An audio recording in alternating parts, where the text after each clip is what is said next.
Hello again.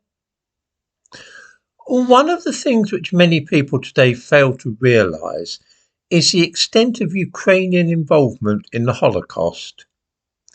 This is still remembered in Russia and Eastern Europe, of course, but in the West it is easier and more convenient to pretend that only Germans were responsible for the murder of those millions of people. Memories, though, of this linger on and even today affect the relationship between Russia and Ukraine. A good example of what I am talking about may be found at the extermination camp of Treblinka, which was in German-occupied Poland.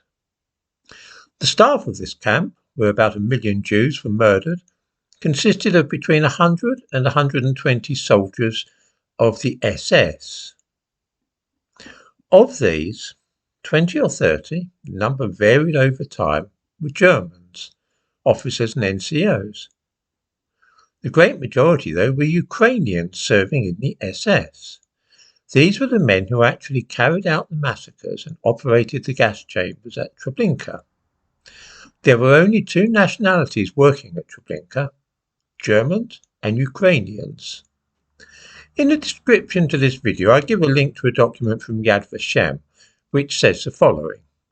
After naming Franz Stangl and Kurt Franz, the commandant, and his assistant, we are told that they were assisted by 20 or 30 SS officers who had participated in the euthanasia program and between 90 and 120 Ukrainian soldiers working as camp guards.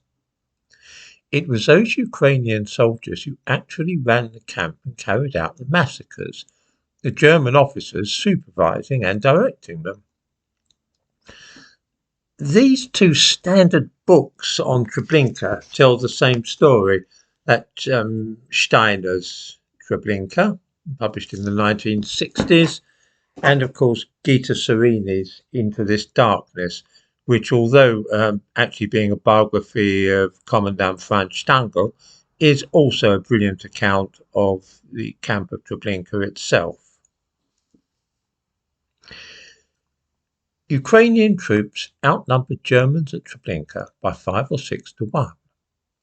A moment's thought should tell us that if these troops had turned on the German officers, they could have liberated the camp in a matter of minutes. It was the Ukrainians who had all the heavy weaponry, machine guns and grenades and so on, while the officers only carried pistols and whips.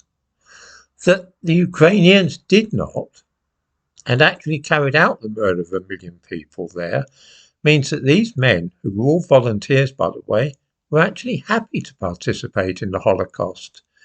It is things like this which have been forgotten in this country, but remembered in Poland, Russia and Ukraine.